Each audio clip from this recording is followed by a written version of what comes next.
Hello, welcome back to another episode of the Menswear Style Podcast. I'm your host, Pete Brooker, and today on the show, I'm talking to Alvin Oommen. Alvin is the CEO and founder of OXFORDhill. OXFORDhill is a hair care brand, though soon to be skincare brand, soon to be home care brand, but today we're focusing primarily on the hair care brand, and this particular product has bentonite clay in it, also known as Earth's healing clay. Bentonite has been widely used for centuries to absorb toxins from skin, and it's filled with minerals. It's also a fantastic source of nourishment for the hair, but we're going to get into that product and more, like how to brand products, you know, from the ground up. How do you start a business like this, and what are the key things that you need to know and the mistakes you need to avoid? But to tell you all about OXFORDhill himself is the CEO and founder, Alvin Oommen. Well, my name is Alvin. I'm from Philadelphia. I started off a career in accounting, and then what we ended up doing was pretty much doing the tax consulting for like high net worth individuals. And one thing that I found in common with every single one of the clients that we had was the fact that they all produced or created value by creating products. And I knew that the creation of products, or at least helping and being part of the supply chain, would be just an incredible way to be able to just add value into the world. So I knew whenever I would kind of jump out of the job that I was in and take the entrepreneurial path, it would be some type of creation with a physical product. I ended up launching my first business, which was a contract manufacturing of cosmetics. That's where it all began. And so really quickly, you kind of decide to stop buying products that you would use on yourself. You stop buying hair products, you stop buying lotions, and then you just go down to the lab and figure out how to make your own. Oh, that's pretty crazy. Yeah, I love that. Yeah, you mentioned the word value there. It's funny because I was just having this conversation with my girlfriend just yesterday on that very word value, and how the most important thing, I think, in this world is not to have a feeling or an opinion on something, or determine, I don't know if I'm liked or if I like that person, but to have value is like, that should be enough on its own, right? So if I say, look, I don't know if that guy likes me, my girlfriend always goes, what does it matter? Who cares about whether you like them or they like you? Do they offer you anything? Can they, have they got any value, and do you have any value to them? It's a much more transactional commodity to have than just liking someone and having a feeling, I think, anyway. Absolutely. And it's like the premise of that is just basically having an outward focus and outlook on life. I mean, you can go ahead and be me focused and then focus on what makes you happy and what makes you doing what you love, which I do believe in, but it's more so what creates value for yourself and other people around you at the end of the day, right? So I 100% agree with that. Yeah. And it's also something cool to have at the barbecue, to tell someone that you've made your own product, Oh, for sure. So I made in the lab of our contract manufacturing company, we were producing products for all types of brands, lotions, creams, hand soaps, anything that you can think of, we were producing it. And our business in the contract manufacturing space just scaled significantly. And then one day I had this idea to create a little bit of like a hair product, because my friend had gifted me something that was on the market, which was a natural product, minimally formulated. And I tried it, and I remember it just making me angry because I understood what the brand was trying to do, but I did not think that they succeeded in doing it. And I was like, okay, well, I have experience in this space. I have chemists at my disposal. And I was like a makeshift chemist, YouTube DIY chemist, so to speak. And so I would sit there and do hundreds of iterations of what other brands were trying to do until I created this formula, which was a 5-ingredient hairstyling product, which was natural and didn't have anything that can kind of create irritation in the scalp. And I only circulated that product amongst myself and maybe some family and friends. And then one day I started getting feedback that was saying, this is incredible. Like, you should brand this and you should sell this. And I didn't have any interest in doing that because my primary business was growing, and it was a contract manufacturing company. There's no time at all to be able to start another brand. But then and I think I'll get into this in just a little bit, but eventually what ended up happening was I said, okay, well, let's take this formula that's just sitting in my room and turn it into a product that has beautiful packaging, sustainable packaging, and has a brand name, and get it trademarked and call it Oxford Hill, and just start building more products around it eventually that are also minimally formulated and kind of exceed the expectations of what people would have. And thus Oxford Hill was born. Right. Yeah, it's always great to be underestimated, I think, isn't it? Oh, yeah. So like when Absolutely. people have, I'm not saying they will have low expectations, but any expectations of a product when they pick it up, if they don't know about it, if they've never heard of it, and then to get blown away, that's almost the ultimate compliment, isn't it? Yeah, absolutely. I think that, for the first year, we were not getting any sales. We only had this single product. Right now, we're launching 3 more products in the coming weeks.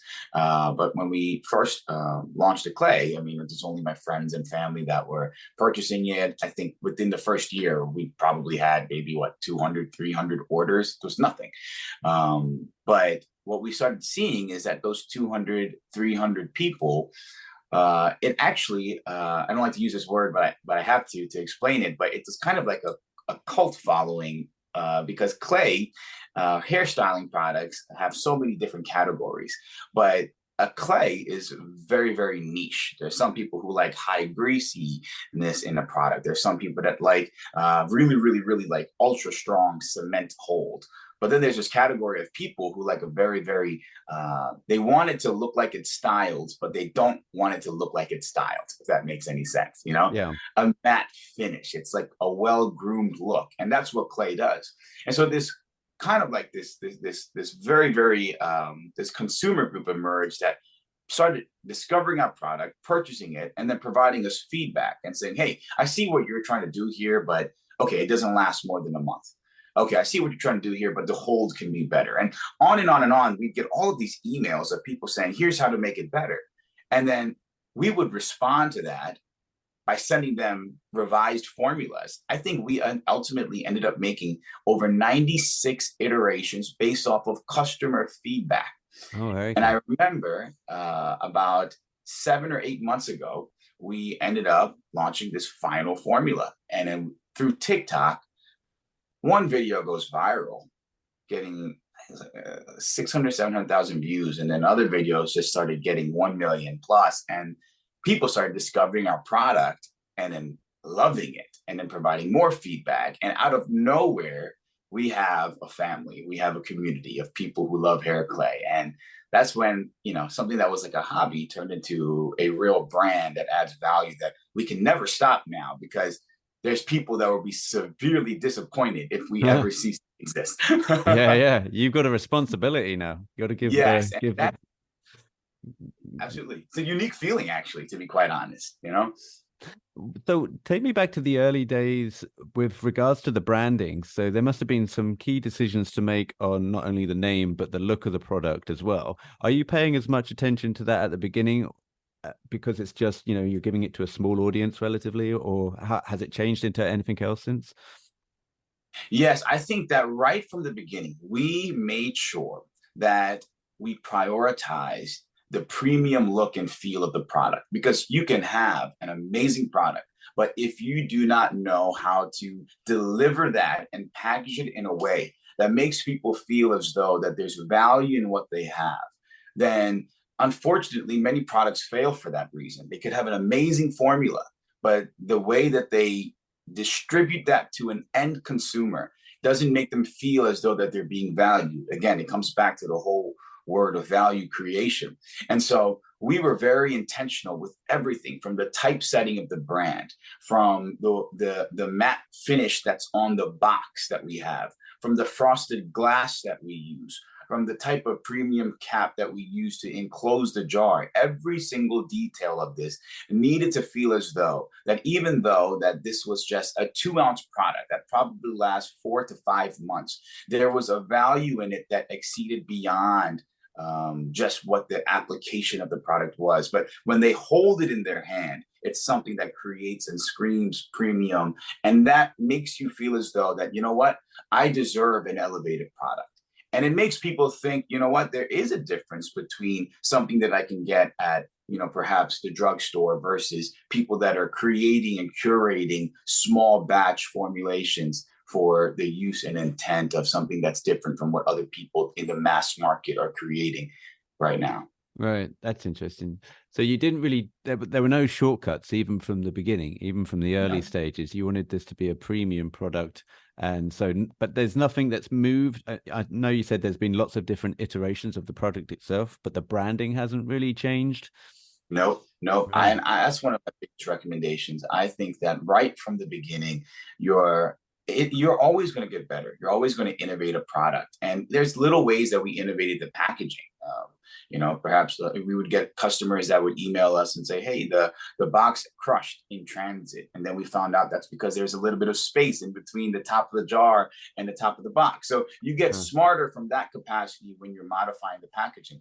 But you should provide something that's compelling right from the beginning in your branding, in your color scheme as well. In fact, from day one, when we created the Oxford Hill brand, we had a color palette for the next 4 to 5 products.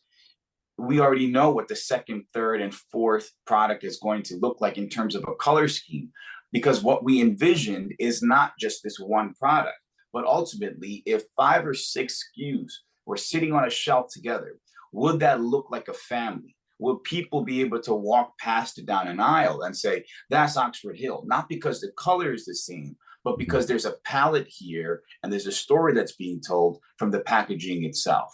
That's something that we did not skimp out on from day one. And the only thing that we needed to modify later on was the actual user experience. And for that reason, I would say, don't wait for something to be perfect. If you're going to wait for anything to be perfect, make sure you're waiting for the packaging to be perfect, or as perfect as you can. I would say the branding to be as perfect as you can. I would definitely say that. But when it comes to the actual use of the product, that will get better in time, because you're now dealing with people, and people have different types of preferences. They have different types of opinions, and they can provide so much more value than you and your internal team can to figure out what does your consumer want, because they are your consumer. Yeah. Yeah, it's interesting. And also, I imagine, though, you have to have it like there's a theme. It has to have like a through line, but it can't all look the same as well. Because I'll tell you something that really does my head in was when you get a couple of products and you get the facial scrub and the moisturizer that looks exactly the same. And then you put on one and rather than the other. And I'm like, Jesus Christ, that boils my piss. I mean, like, how can I just I don't want to have to think each time I pick up a bottle, but at the same time, you need to keep it within the family, so it makes it look like the same. So it might be harder than I give them credit for, people like you credit for.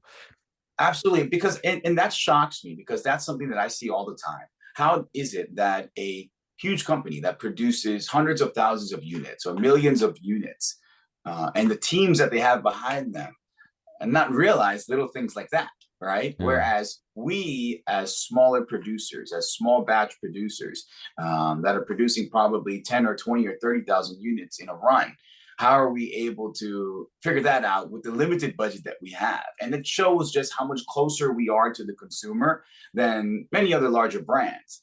And I think that that's why there's a shift that's happening from consumers looking for more premium, smaller run production batches of anything, even clothing. So there is a value that comes to that people are now beginning to notice. And also it maintains a quality. There's many of our competitors or many of our customers are coming from our competitors that just scale too fast, too quickly, to the point where they could not control the supply chain. I'll give a quick example of that. We use a very, very high quality type of bentonite clay in our bentonite powder in our product. Bentonite powder is very interesting. It's basically the magic behind our product. So if you have thin hair or fine hair, our clay just makes it look a little bit thicker. It's like a Band-Aid if you have thin hair. And the reason being is because bentonite powder is basically volcanic ash that's been aged for thousands of years, but it absorbs each single speck of bentonite clay absorbs 10 times its weight in water. So it absorbs actually and gets a little bit bigger. Now, what happens when you put bentonite clay on slightly dampened hair? Well, what happens when you use our hair product, which is primarily bentonite clay, on your dampened hair? It gives this fuller and thicker look because it's just absorbing all that water. And that's we found like a very, very specific niche and just weird solution to people that have fine hair or thinning hair. And we're able to do that because we have such high quality ingredients. Now, the moment someone comes up to us and says, hey, I want 1,000,000 units, well, we'll reject that no matter how good the business is, because we need to be able to sustain the supply chain and make sure that the premium quality ingredients that we're getting have something that are able to be procured. And so many of our competitors or customers have left our competitors because they scaled so quickly. And in the process, their branding might be great, but they could not scale the supply chain to meet the demand. Right. And that's not something that we want to do or will grow our business into. Yeah, I guess like so every brand and company needs a USP. And my sister's starting up her own product range as well. She's in the beauty business, and she's putting products into her like moisturizer, like ingredients from the local village and things like that. Because in order to start telling the story, it's always good to start from a place of like honesty, as it were, or something that is close to your heart, right? Sorry, I'm just going to displace my cat. Okay. And it sounds like to you, got the bentonite clay is something that you can sing about and rhapsodize about, but yet if you scale too quickly and that eviscerates, then you don't have a story to tell anymore in terms of like what is close to what is the brand's heart. So that's interesting. Do you have like the bentonite clay? Do you have that close to you? Is it like in Philadelphia, or do you have to go to like Ischia and get it off the beaches there? Like, how does it work? It's pretty far. We get it from the West Coast, where most of the bentonite clay is produced from. But at the same time, we just have good relationships with our suppliers that are able to get it over to us quite quickly. All bentonite clay, for the most part, is produced along that range, and then it's sourced to us pretty quickly. The good thing is, from day one, we anticipated some type of growth like this. Again, this brand was an accident. My contract manufacturing company, I was 26 at the time, and it began to scale quite significantly, or 25 actually. And by that point, we had hit just under $1 million in revenue, and I had a partner who owned a significant stake in it. And it was sad. It was difficult because one day I had found out about an embezzling scheme that was happening, and I had to quickly address it, because I didn't know if every single new contract that I get, if it continues to scale, well then, other people are benefiting from it and they're doing unfair things. And I remember that it was a difficult time, and within 10 days of us confronting what was happening, we had no choice but to shut down the business. No choice. We had to just shut it down. And then that was like the main trigger that caused me to say, okay, well, it's been 6 months. I don't know what to do next. I don't know what's going to happen with the contract manufacturing business. And that's when OXFORDhill, I decided to turn it into a brand that can create value in a very legitimate way. And I didn't expect it to do what it's doing now. But from day one, I started off with the experience that I had with contract manufacturing by making sure that our first suppliers are ones that we can scale with. It's not people that we are as you just said, we don't want to lose the story that we have for a very long time. So we've anticipated where we would want to be 5 or 10 years from now. We've anticipated that from day one in choosing who our suppliers were. Now, when we get to year 11, that's when I got to start making decisions on, okay, do we have to reiterate the formula with other suppliers that probably more multinational to maintain that quality? Thankfully, I haven't crossed that bridge yet, but I can't wait to get there. Yeah. But that's something that I'm looking forward to. Or I can imagine you as like the Tony Stark in the lab of creating all of the clay. You'll be like, well, how do we synthesize this so we don't have to go to the beaches to get it anymore? Absolutely. But our customers notice. It's so crazy. There can be a very, very tiny degree of a change, and we'll get an email. And I appreciate that. I love that because it makes us so much more careful, because we use the experience that we have from contract manufacturing when it comes to making sure that there are production standards, making sure that there's ISO standards, making sure that there's a QC check in every single bottle that comes out of our factory now. Everything kind of works itself out in such a way where we're like, okay, if we do synthesize it, we got to make sure that we do not eliminate a fan that we've created. Yeah, well, it's otherwise it's a community. Otherwise, they'll start Yeah. saying bad things in the forums, right? Oh my goodness. And then it will Yeah. snowball. But that's interesting. Alvin, I think before we turn the mics on, we were talking about like the messaging of your brand and what this podcast is about. And I like to think that there's always something that we can take from these chats and pass on, like key bits of knowledge. And where you are at your stage with the brand, I think is very interesting, because I think you're at the point where you can look over your shoulder and give people some advice that are maybe coming up the field behind you.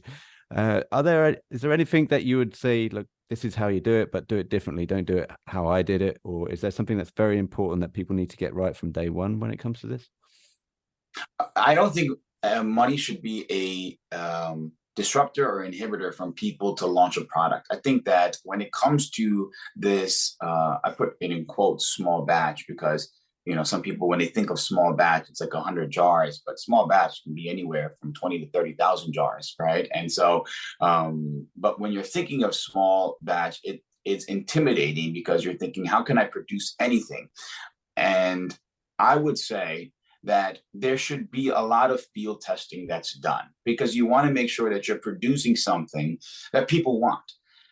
The two things that I would say that no one should ever, I guess, skimp out on or do a poor job of is branding, and then even building excitement through a website. And people think, oh, I don't have any money to start or launch a product. Well, if you created a landing page and then you said, hey, this is what I'm thinking about making, and I'd like to take pre-orders now. Well, there could be a community and there can be a niche of people that say, you know what, that is something that I want. That is a product, a hair product that adds volume or adds thickness of some sort in some way. And I want to have that eventually. So I'm going to support this person. And what ends up happening is through pre-orders, you end up generating enough of the revenue that you need to create a small batch of products to test. At the same time, you get your proof of concept. I always said that if you can convince 10 people who are probably not your family and not your friends to purchase your product, you actually have figured out that there is a proof of concept here. That's the only thing that you need. If you can figure out 10 people or how 10 people can purchase your product, you can figure out how 10,000 or 100,000 people can purchase it. There's more than enough people. It amazes me how we don't even advertise. We don't even use digital advertising.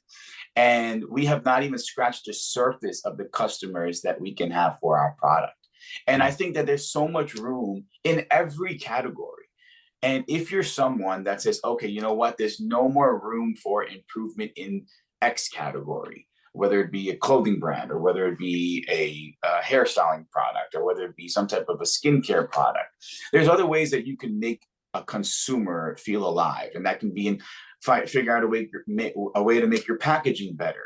And so it's not necessary to reinvent the wheel. That is a very, very good way to scale and grow something beyond what you could ever imagine.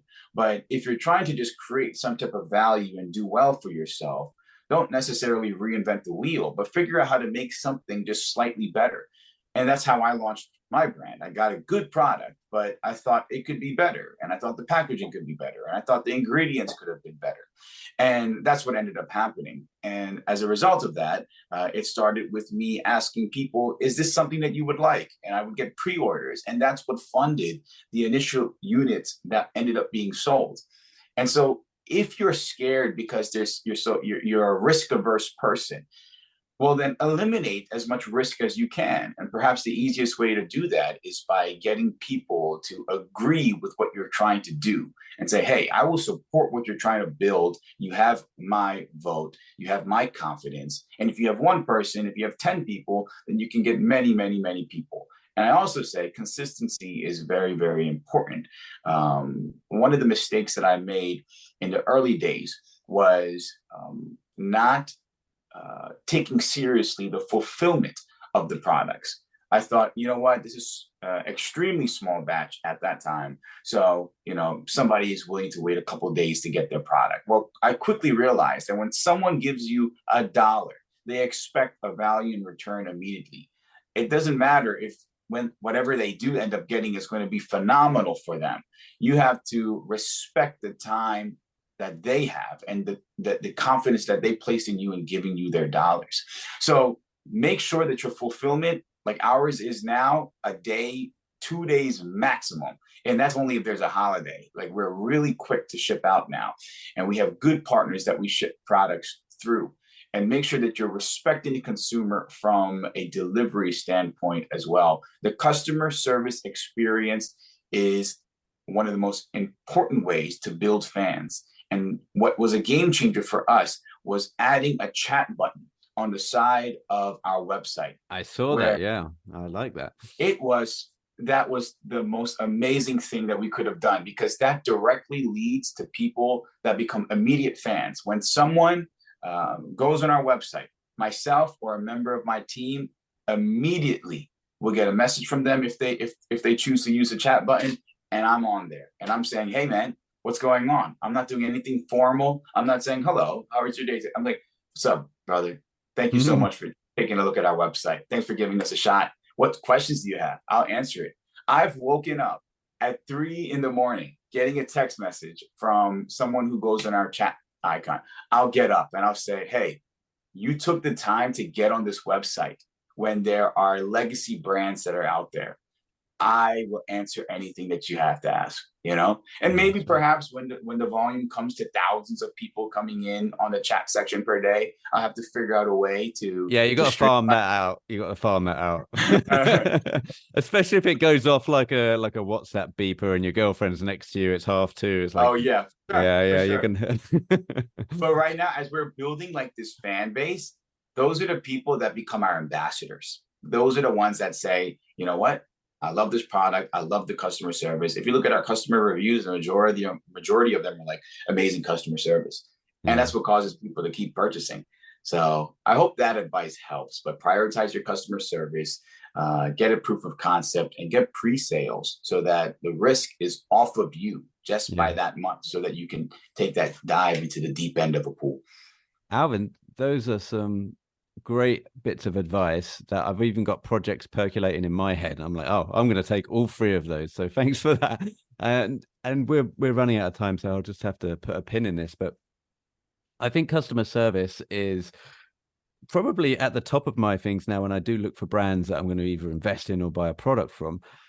And having in a world where we're just everything's about big business, and big tech, and if you try and get hold of YouTube, for example, like maybe a video got taken down, good luck trying to get a message from YouTube, right? Good luck trying to get a message from Facebook, or these businesses just that we use every day that you think, oh, I can't even get this to work. You've got zero chance of getting hold of any of these people. So I think it's always refreshing, number one, when you can get hold of someone either on an email or on a chat. You just feel like, oh, I'm just one step closer to resolving this just by having someone talk to me. There's that. And number two, having your friends and family review your product is sweet of them, but not always the best thing, as I'm pretty sure because sometimes they don't know how to give you the hard truths, right? So having other people outside of that can maybe buy the product 10 quid here or there and then go, right, now here's my honest review, is going to help you a lot further than giving your products to your brothers, sisters, mothers, and them just saying really nice things because they want to support you and not derail you in any kind of moral standpoint. So I'm with you on that. Alvin, I'll have to bring this to a close. We've got a hard out. You've got a life to get on with, and I've got to get over to Cambridge and drop off a dog. So that's the truth, but we got to go. But Alvin, thanks so much for coming on. OXFORDhill.co is a place. It's a place to go and pick up some products. More products coming out on the way, so make sure you stop over there and give them some love and see what else is in the pipeline. You got some skincare products coming out, I want to say, possibly. We have skincare coming out. We have deodorants coming out. We have fragrance balms coming out. It's going to be an exciting year, and you'll see us in a lot of publications in the months to come. So we're excited. Amazing. We're excited too. Brilliant. Thanks, Alvin.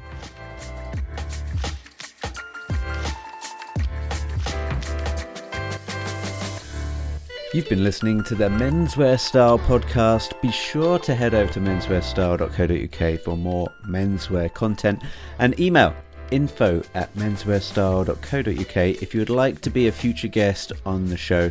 Finally, please help support the show by leaving a review on iTunes or wherever you're listening to this podcast. Until next time.